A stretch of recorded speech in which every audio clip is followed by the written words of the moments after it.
you everybody for being here. If I seem a little slow, it's because I've been up since 1:30 this morning your time, and I came directly from the airport to come speak to you because this is so important for me that you understand more about the coronavirus and COVID-19. Okay? First, I want to make some thank you to everybody, to the folks that are here. Thank you, Oasis Health. Greg Rodriguez from Supervisor Perez's office. Are you here, Greg? It's not. Nope, not yet. Chief Wilson, thank you very much for being here. On behalf of the mayor, thank you. Also, Rita Lamb, Councilwoman from Cathedral City, thank you for being here. Ruben Perez, Assemblyman Garcia's representative, who's here.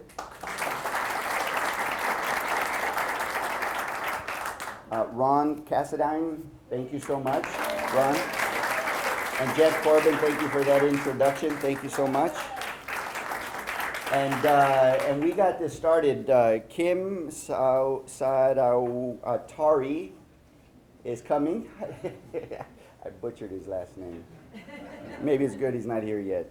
But he's from Riverside University Health Systems. He's a director of public health, and she is Kim. She is. Where's that coffee? I need it. So she is going to talk more about what the county is doing in terms of preparedness and more of the logistical preparations for the coronavirus spread. I just want to first talk about the generalities of coronavirus. And I do so as an emergency medicine doctor. I'm going back to my roots and what I did before I was elected to office, going into grassroots and communities like this and just doing a lot of public health education. I'm doing it also as a public health expert. As you know, I have my master's in public health from Harvard School of Public Health. And I'm also doing it as a humanitarian disaster aid response fellow trained and specialist within that as well. So I think I'm the only disaster response specialist and who has actually practiced as well in Congress. And so I've played a very pivotal role, not only in the supplemental aid package, but also in asking questions with the administrations during committee hearings, but also in the private briefings. I recently was chosen to be one of 4 Democrats in the entire caucus to ask President Vice Pence questions when he came to brief the members, and I was asked to preside over the vote of the supplemental as Speaker pro tempore for that specific vote and to give the caucus's weekly address on this. It is very important to educate yourself about coronavirus and COVID-19 because education will empower you to make the right decisions that will help protect yourself and your families from getting sick. And that's why it's so important that you read up as much as you can, primarily from the CDC, primarily from the experts and the specialists, okay? That is going to be very important to understand what is disinformation, what is misinformation, and what is just political garbage. So I highly recommend that you stick with the CDC's information online. Other sources will be the Riverside County Emergency Management Department. They have recently created a website. You can also call 211 to get more information about the situation here locally. Other websites can be your nearest academic institution. UCR, I look at my alma mater at Harvard, so I look at their public health schools websites as well, but I also look at the National Institute of Health, CDC, and those are my usual go-tos as well. And then when you look at the administration team that's standing up there, I would pay extra attention to Dr. Fauci and what he says. Okay? Just listen to Dr. Fauci. He's had over 15 years of experience. He speaks the truth, regardless if it's not politically expedient for whoever is president at the time, and he won't sugarcoat it. He'll say it the way it needs to be said. I just want to start by covering what was in the Coronavirus Preparedness and Response Supplemental Appropriations Act. During an epidemic or a pandemic, when a virus is infectious and it starts to spread, it is very important to catch that virus before it reaches a threshold. Usually, it moves steadily up, and then once it reaches a threshold, it spreads exponentially. Now, what are the factors that determine how soon or how fast or when that threshold is? Well, there are the characteristics of the virus itself, okay? When you look at a virus and how bad it is, you want to ask, how easy does it transmit or spread? And the second is, how severe of an illness is it, right? So if a virus doesn't spread very easily and it's not severe, then we don't respond as aggressively as if the virus is easily spread and it can cause a very high mortality rate in our population. Now, this is the bottom line, is that this virus spreads through droplets, right? When you cough or sneeze, or if you touch the virus on objects, all right? And so it seems that this virus spreads like the flu or the common cold. Now, some people may say, well, that's no big deal. Well, then the second part is that it is a big deal because people cough and sneeze and touch their face all the time, and you're starting to see the numbers of people being infected go up, and you're going to see it go up very rapidly very soon for two different reasons. The first reason is because people have the virus and have not been tested, okay? They just haven't been tested because the tests have not been available. The second reason is because those individuals don't know they have it, or they have mild disease and they haven't changed their behaviors in washing their hands or making sure they take this serious and stay home from school or work, etc. So the second question is, how bad is this virus? Well, there's good news and bad news, okay? The good news is that this virus, for the general population, is rather mild in illness, okay? And that's very important. So if you don't have risk factors and you're pretty healthy and you get the virus, then you're going to have like cold-like symptoms. You're going to sneeze, you're going to cough, you're going to have runny nose, you're going to have perhaps a headache and a sore throat, and then it'll be gone, right?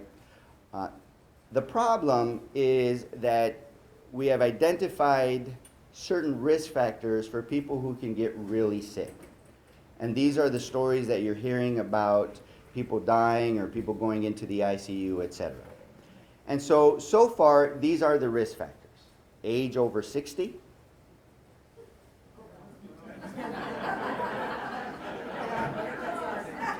And of course, the older the age, the more at risk the individual is. And then the other risk factors, regardless of age, is if people have underlying illnesses, chronic diseases, like, for example, diabetes. Then, of course, within the diabetic, how severe is the illness, correct?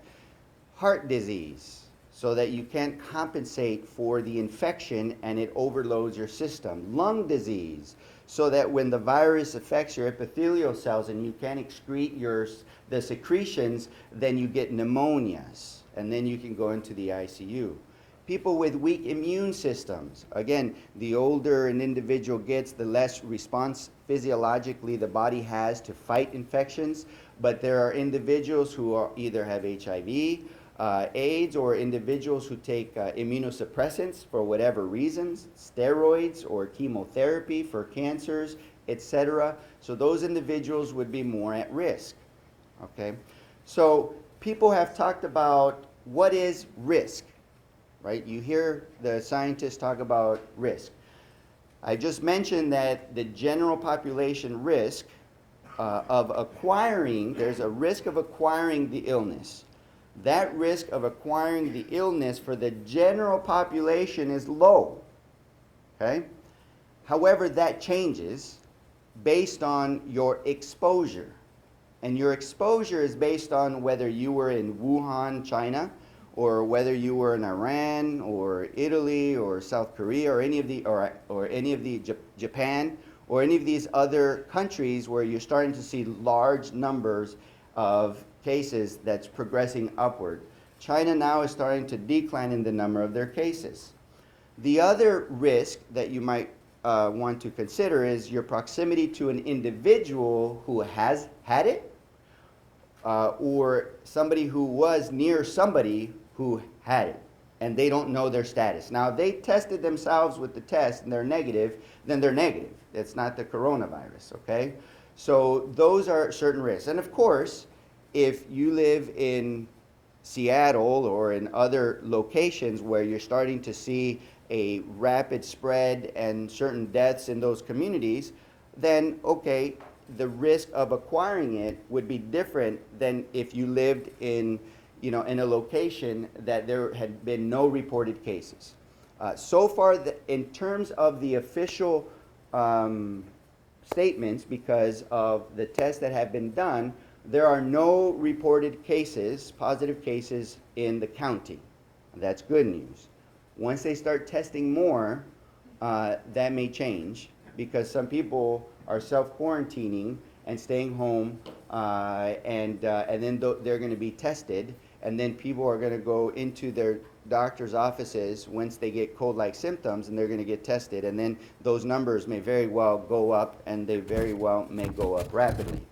The other factor that matters when you hit that threshold and how severe this illness is this capacity of the system to attack the virus, right? First, it's containment. That's the phase where you want to identify, you want to isolate, and you want to do contact tracing.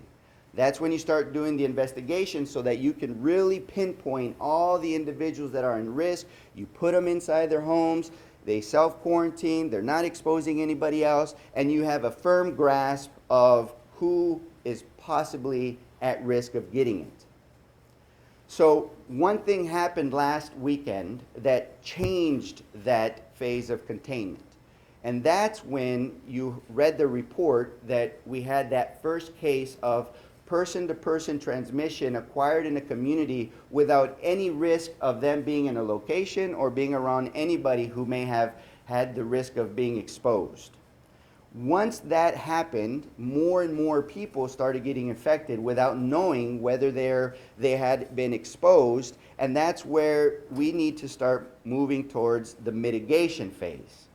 Mitigation phase is starting to do general public health measures to reduce overall people getting sick or dying from a virus. And that's where public health education comes from.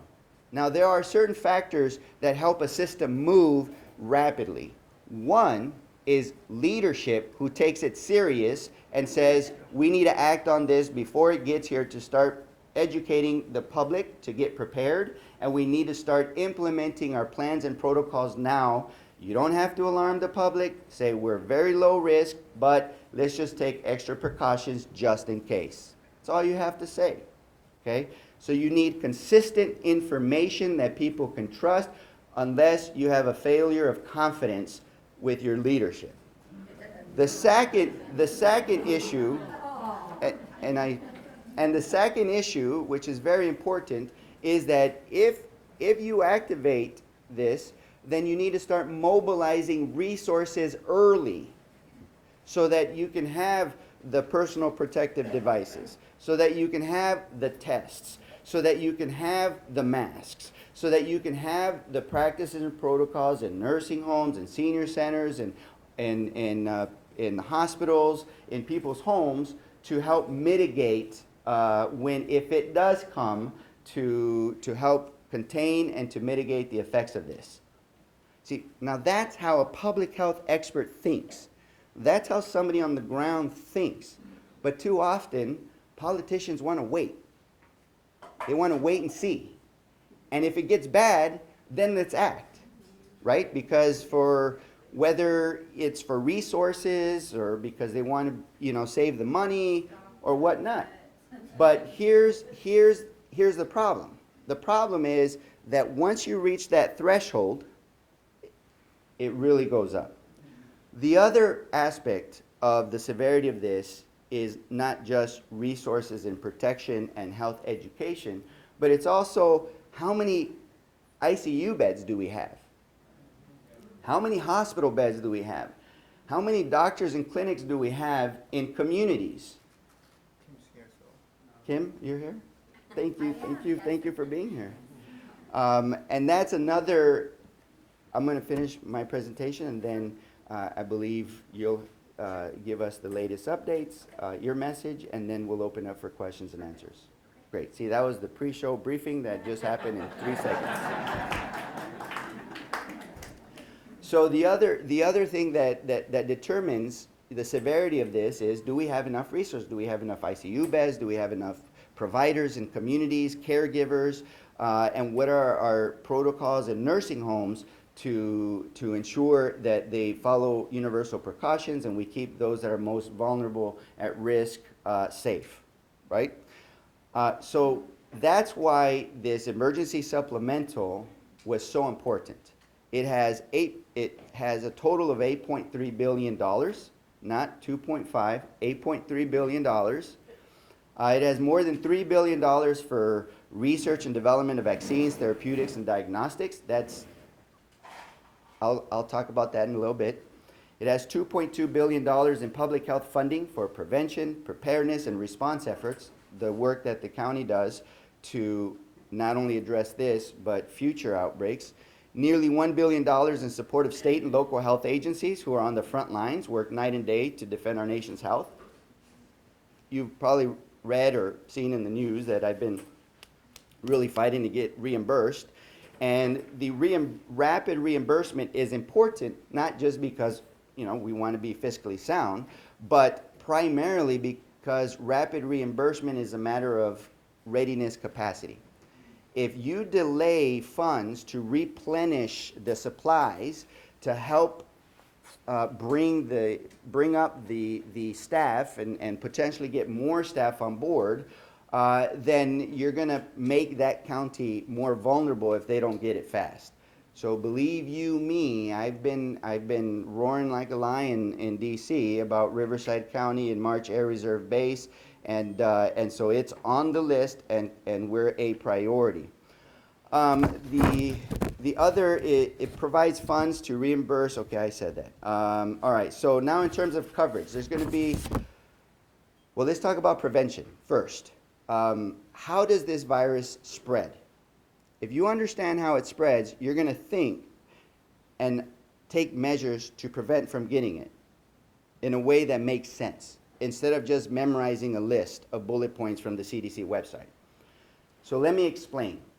This virus will infect an individual if it gets into your eyes, your nose, and your mouth. Okay? So somewhere in something we have to prevent it from getting into our eyes, nose, and mouth. And how does it get there? Well, first, probably the more direct way is if somebody sneezes or coughs in your presence. Because then those droplets get on your face and eventually make it in your eyes, nose, and mouth.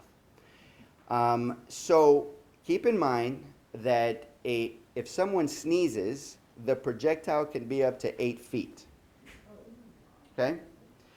And it can last in the air for up to 10 seconds. So somebody sneezes, you might want to walk, gently away and be away for about 10 seconds. Just think about those things. What I do is if somebody sneezes or coughs around me, I do that, but also I go into the restroom and I wash my face, just because that's most risk of your face being exposed. Now, the other way that it can get in your face is through your hands or somebody else's hands, right? So your hands, what are you touching? Well, you're touching counters where that person coughed or sneezed.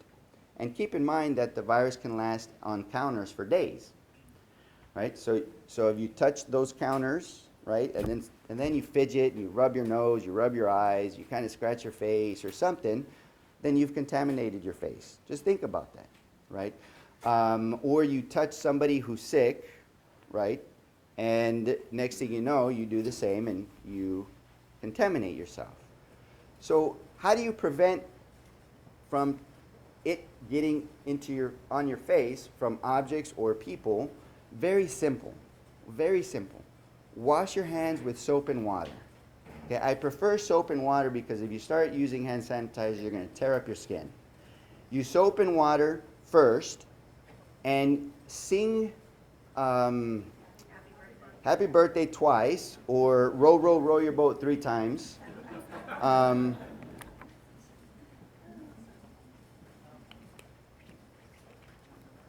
And make sure it lasts for at least 20 seconds, right? Your fingers tips, which are what you would mostly touch, but your palms, each finger, okay? And then the back of your hands and your wrists. Now, why do I say that? Because sometimes you touch your face by just doing this or rubbing your nose like this. And you're not thinking about it because it's habit. It's just habit to do that. I mean, I've done it and I'm like super conscious about this as well. So if you just frequently wash your hands, you can even set your timer every 2 hours or whatnot, or if you've gone into public touch equipped stuff, then you just wash your hands. If you don't have soap and water, then have hand sanitizers with at least 60% alcohol. Not every hand sanitizer has 60% alcohol. Some of the Purells, some, not all, of the Purells do not have at least 60% alcohol. So just pay attention to that, okay? The next thing you can do is wipe your counters with Clorox or Lysol wipies or cleaning products. And I say that because I did the research and those products helped defeat the coronavirus that produced SARS in 2012. And this is another type of coronavirus. It's a new coronavirus, but because it helped defeat that coronavirus, we're assuming it would defeat this one, but more tests are needed. So if you're on an airplane like I was, you wipe it down if you're in public transportation, and wipe it down if you're going to use it. But the best thing is to wash your hands, okay? And avoid people who are sick. Now, what if you know somebody who's sick? How can you educate them to prevent it from spreading it to other people? First of all you should not be around individuals who are sick at this moment. Try to avoid them as much as you can, including your grandchildren who may be sick. Just for the next 2, 3, 4 months. That's it. Okay? Then we'll reevaluate. But during this moment, just try to avoid being around individuals who are sick, including your adorable and so loving, cute grandchildren. Okay? But if your children, your grandchildren, somebody else is sick, what can they do to avoid spreading it to others? One is that they should never cough and sneeze openly in public. Now that just takes a whole lot of habit training, right? And maybe you can gently remind people, gently is the word, to use a tissue. Now why do I prefer a tissue rather than your elbow? Well, with the tissue, you can completely cover it, immediately throw it away, and wash your hands, and maybe your face even, but your hands primarily, okay? You can do that. If you cough or sneeze into your elbow, although it's okay, just remember that it might not be completely obstructed, obstructing the droplets, and two, you're going to have the virus in your inner elbow or in your clothes until you wash them and yourself. Just remember that, okay? So that's why it's preferred to use the tissue. Also, if individuals get sick, make sure they also wash their hands and the counters. The other thing is, if you're sick, stay home. And what I'm telling individuals is to stay away from people who are over 60, who have underlying illnesses, and definitely do not go into crowded spaces. Just for this moment. Just for this moment, okay? Just play it safe. So you know, if you're sick, right? If you're sick. If you're not sick, then you know there's no need to change your behavior other than all the other preventative antiviral hygiene that I've just explained. Okay. So what about masks? What about masks? Okay.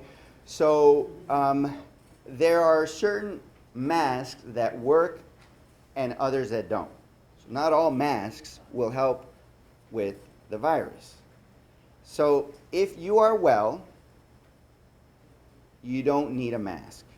In fact, some say that it puts you at risk for getting the virus because when you put the mask on, you're touching your face, right? And you're readjusting the mask with your hands. So it's forcing you to touch your face more, which means that you're increasing the likelihood of getting that virus onto your face. This is if you're not sick. So who are the people that are not sick that should wear a mask and need to wear a mask?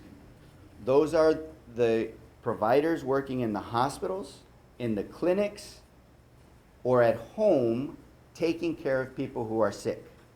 All right? So if somebody's a caregiver and that individual is sick, then it is recommended you wear a mask, right? If they're tested positive, definitely. If they're actually tested and they're negative, then they're negative. So then you don't have to worry about that. It's most likely the common cold. So those are the individuals who are healthy that should wear a mask.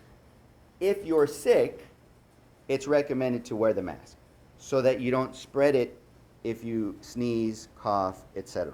Okay, so those are the only indications.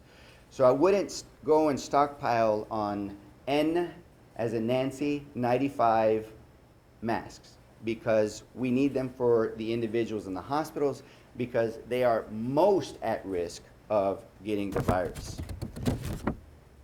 Just yesterday was briefed by the Secretary of Health and Human Services. Medicare is going to cover the tests. Okay? Medicare is going to cover the supplies if the doctor prescribes them to you. Medicaid will also cover them. And the insurance companies under the Affordable Care Act, the exchange, the vast majority will cover them. Okay?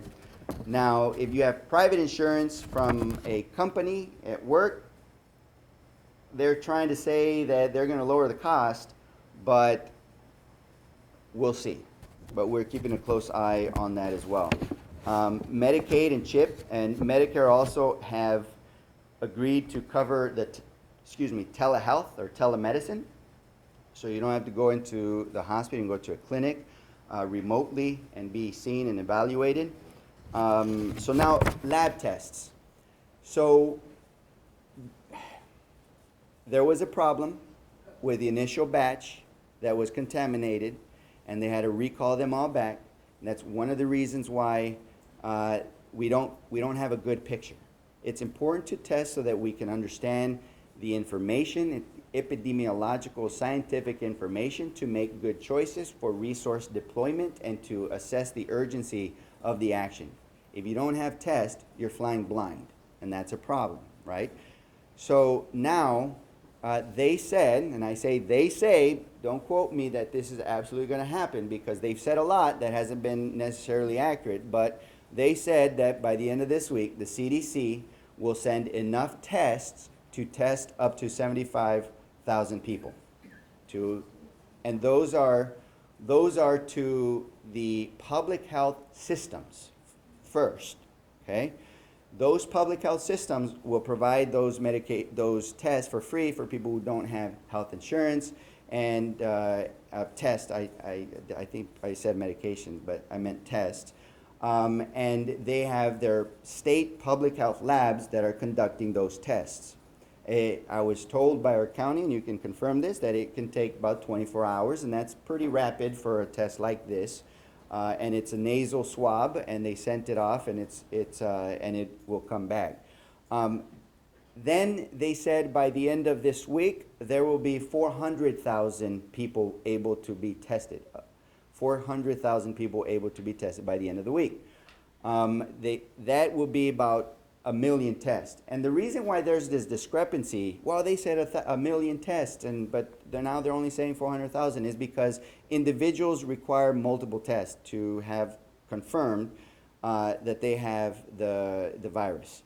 Okay, so I would focus, when you hear in the news, not necessarily on the number of tests, but I would focus on the number of people that could be tested, all right?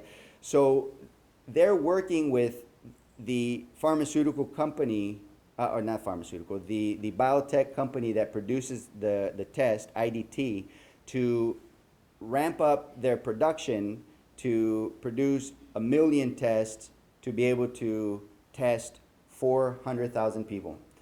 Then what they're also doing is they're working with the big lab companies like Genentech, is that one? No, Genentech and the LabCorp, so that they can receive the training and the kits, so that way it would be faster for individuals to get it, and also their doctors can just simply prescribe it like a normal lab. It'll go to the lab and it'll come back the way that your rushed labs usually come with.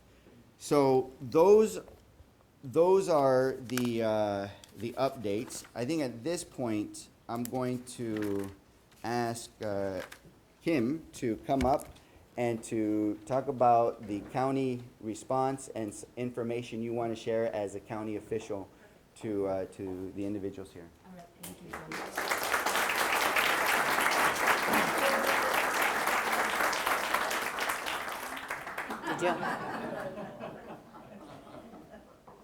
Did you all notice we didn't shake hands, right? You saw that? See, I was listening.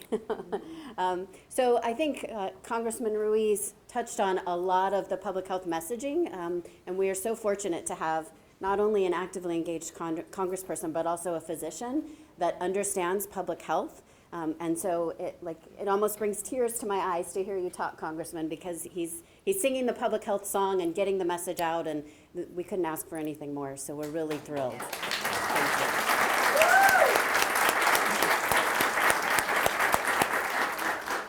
And I have to tell you too that that $8.3 billion that's going to help us combat this virus, Congressman Ruiz is really at the forefront of getting us that funding as well. So I love seeing your feeds about that. Great. So I want to just give a couple of updates that the Congressman didn't cover, and just to make sure everybody kind of has a picture of what's going on across the world, actually. So we are at about just under 102,000 cases of coronavirus, the novel coronavirus worldwide.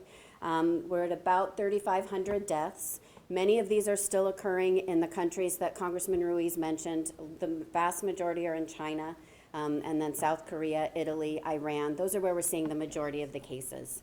In the United States, we do have cases in about 19 of our states across the country. We're hovering around 100 cases of coronavirus. Now, the reason I say we're hovering around is because the numbers are changing so quickly. I can tell you a firm number right now, and in 5 minutes it might be different, right? And the websites, some of them are reporting confirmed cases and suspect cases, some just confirmed cases. So when I say we're hovering about 100, those are 100 confirmed cases in the United States.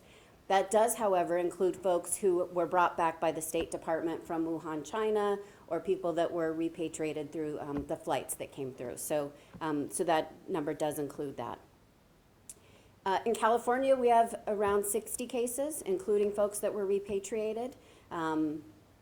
Actually, we're up to about 84 cases, including the repatriated cases. So we're about 84 cases. 60 of those are cases that are occurring throughout our communities. Southern California so far has been fairly lucky in that the majority of the cases have occurred up in the Bay Area and in Northern California. That's where we're seeing community transmission. When Congressman Ruiz talked about person-to-person transmission, that's where that has really been seen.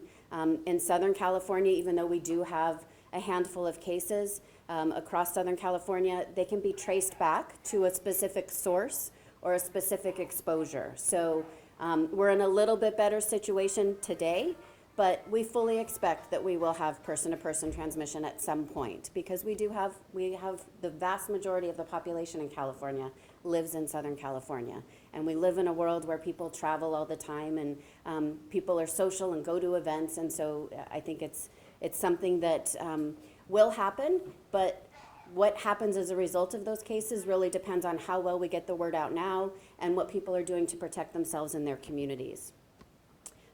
So I just want to reinforce what Congressman Ruiz said, staying home if you're sick, and I know sometimes that is hard, or if you're going out to visit somebody, going to see friends, call ahead and check and see if people are sick, and if they are, reschedule.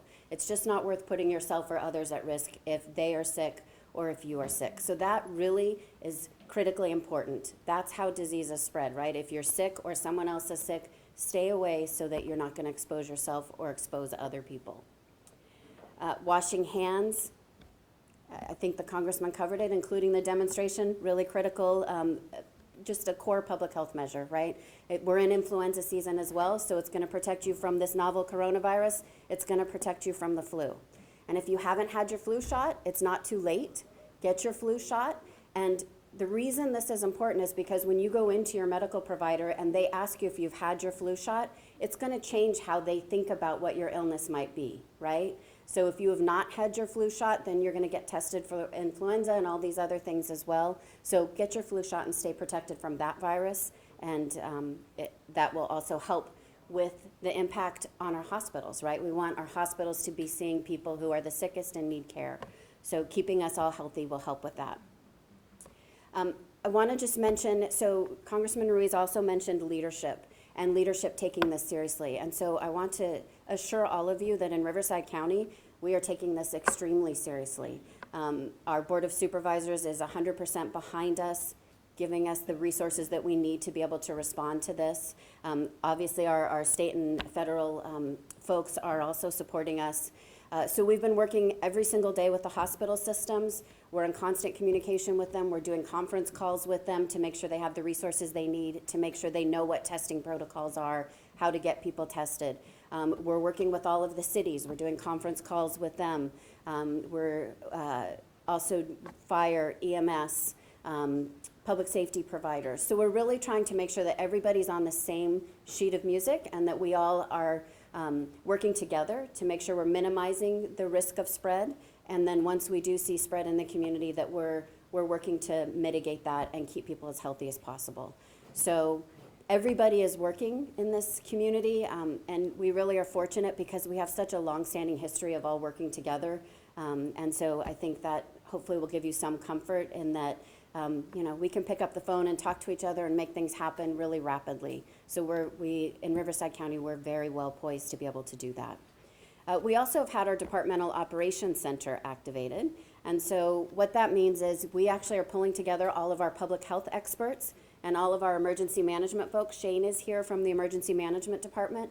And we're working together all day long, every day, to get information out to the public, to work with our community partners, the healthcare system, to make sure that they're ready to go.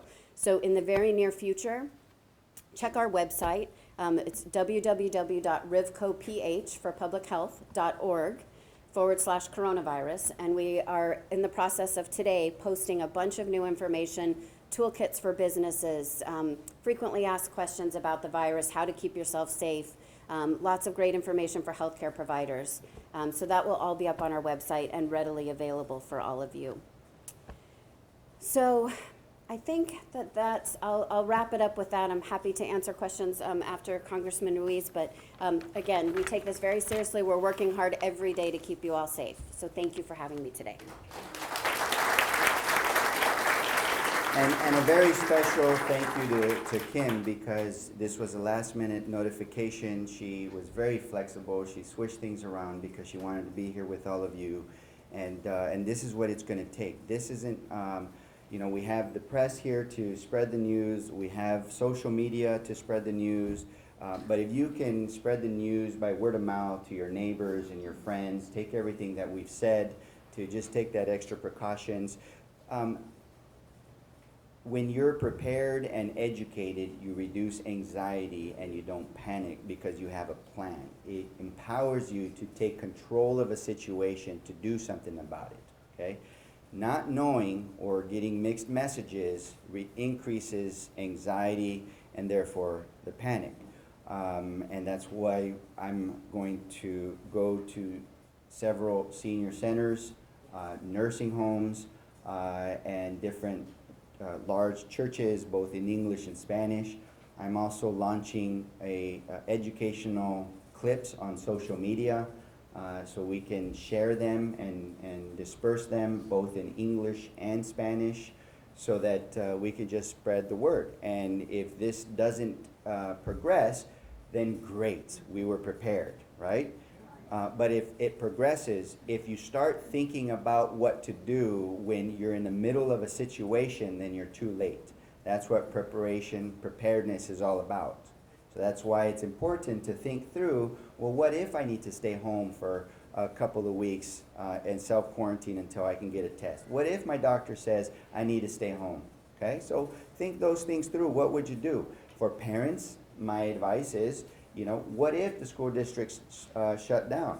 Talk to your employers ahead of time. Start thinking about who's going to take care of the children at home, etc.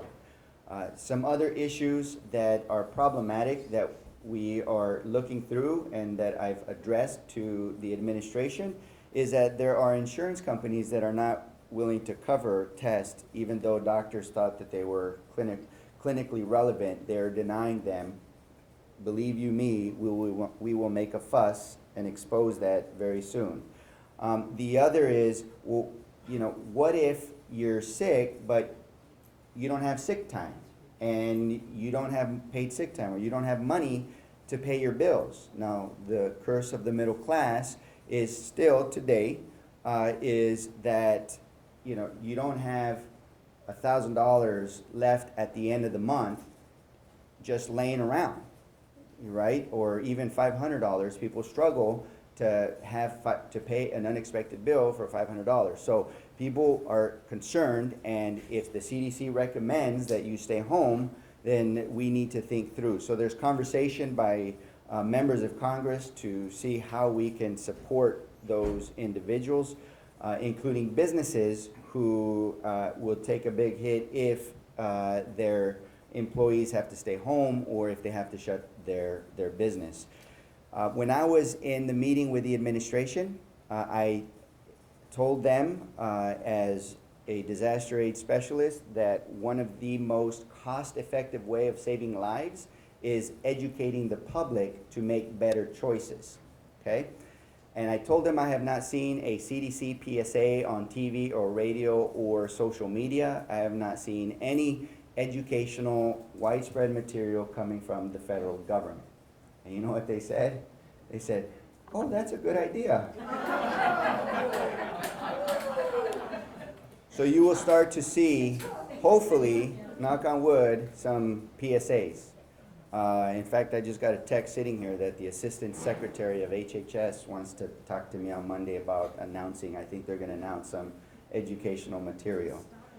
The other thing, well, at least I'm hoping that's what the announcement is. The other thing is I asked them about the Indian Health Service because they're remote. People oftentimes forget they exist, and they couldn't tell me the date or the plans off their head, so that's concerning for me. So they're going to go back, and at least I planted in their head, they're going to go back and think about the Native Americans in their reservations to ensure that they too need PPDs, personal protective devices, etc. And then the issue I brought up to Vice President Pence was that often, he went out there saying that everybody can get a test. Right? One, that's mixed messages because there's not enough test. Two, I told him to be careful in what you're encouraging because working in the emergency department during H1N1, you're in an overcrowded emergency department and people are coming in and people are going to be demanding a test even if they're asymptomatic, and there's just not going to be enough, and you're going to crack the system because it's going to be so busy when doctors need to take care of the sick patients first, okay? So he took that to mind, and then he went out and he made some changes to his announcement. So those are just some of the things that are still pending. We need protections for students who have to miss school, or if school shuts down, they should not be penalized by having to pay for an extra semester because the school shut down. That's not fair to them. We need those protections for workers who have to stay home because of a local public health emergency, and we need to make sure that they're not penalized from work, and they also have some support to pay their bills. We need to support businesses so that they can function and follow through with pandemic preparedness. I'm going to introduce a bill that will reinstate the Office of Pandemic Preparedness that President Trump disbanded.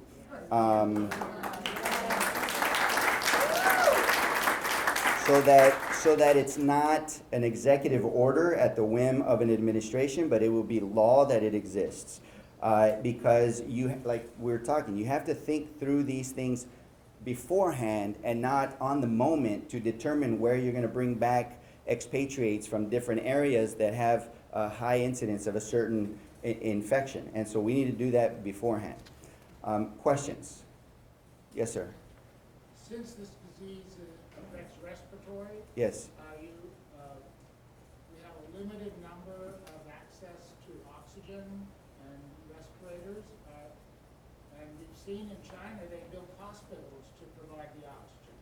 Are we going to set up something like that at Marsh? What's going to happen? Yeah, so as part of our pandemic planning, we do survey, we have ideas of how much equipment is throughout the county, where it's located, and then we do have processes in place so that if a facility runs out of something or is near to run out of something, then they work through our departmental operations center and the emergency management department to get those resources. And we have at our fingertips different vendors and different suppliers and means to get that. In addition, there's also a federal, nationwide mutual aid system. So if we had to look outside of this area, there's a system in place for us to do that. Yes? Yes. Excuse me, yes. So Medicare, and all that, I understand, will cover, again, that, the tests and stuff. And if we have to have an ambulance to the hospital, would that also be covered as well?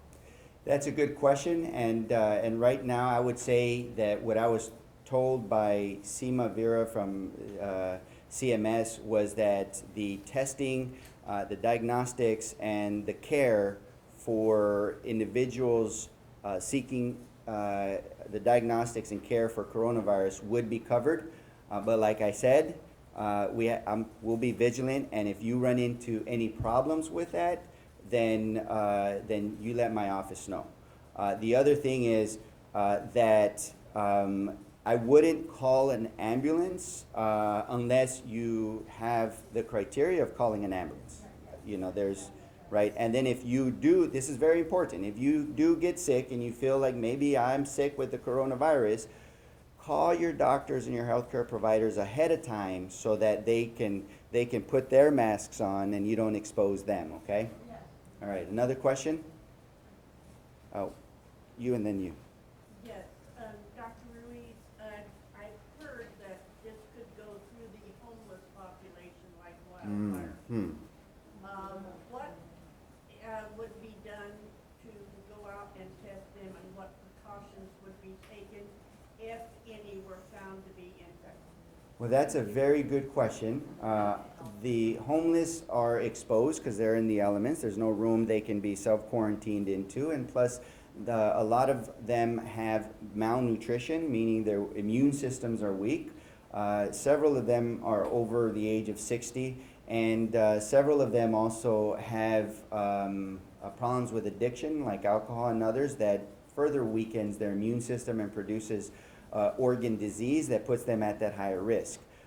So there's been a lot of suggestions about working with the local nonprofits like Volunteers in Medicine, Street Medicine, and some of the residents and the several homeless nonprofit organizations to go out and identify these different locations and individuals, but also thinking about creating shelters, temporary for quarantining individuals that may suspect that if they're ill, and then taking the test into the public. I would recommend calling Volunteers in Medicine with Street Medicine program. I helped start them here, and also UCR has a homeless program here in the Coachella Valley, but I don't believe there's a program like that in Hemet, San Jacinto, Right. or Banning, so it would be a good idea if we can figure out how we can do that. But do you have any news on that?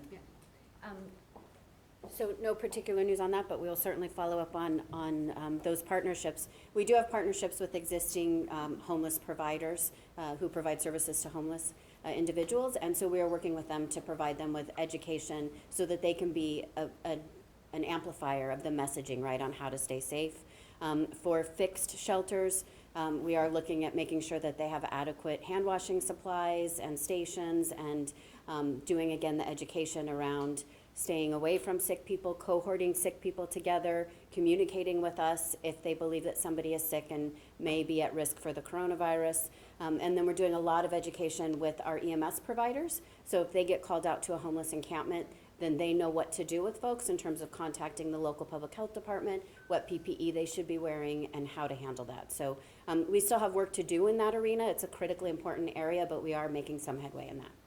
There's another population that's also at risk, and those are the ones that aren't able to come to events like this, who are homebound and alone without support systems. And you know individuals who are elderly and are at home and don't have that system. Riverside County has a reverse notification program that I believe we should expand and we should fund even more, and I'm very excited to help in appropriations to expand this program, not only here but around the country. During disasters, they will send alerts to inform individuals. I believe that is a very good public health education system, that if there are certain notifications or public health advice, like washing hands, don't forget to wash hands, etc., we can utilize during these situations. But if you're interested, please speak with the county individuals here. What is the website where they can enroll? That's it. rivcoready.org/alertrivco. So Rivco Ready will get you there, and we've got links that'll get you directly to the site, the page where you can sign up and enroll in that program if you haven't already.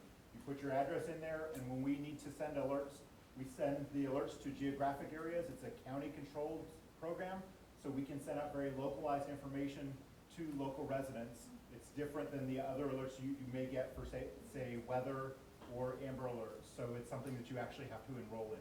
rivcoready.org/alertrivco. Now, all of you had the capacity to come here, so just remember those that don't have the capacity to come here, and I would knock on their doors. I would ask them if they would like to enroll, and I would even assist them. If they need assistance, have them call my office at 760-424-8888, and then we can assist them and point them to the right directions as well. I really care about you. I really care about every senior in my district, and that's why I'm here. That's why I'm going to be going around the district, both in English and Spanish. We have very, not to raise panic, not to make this political, but to just simply do what a public health system needs to do to help mitigate the effects of this virus. Thank you, everybody. Was this helpful? Will you go out and tell your neighbors? Are we going to win? Are we going to beat this virus? All right, let's do this.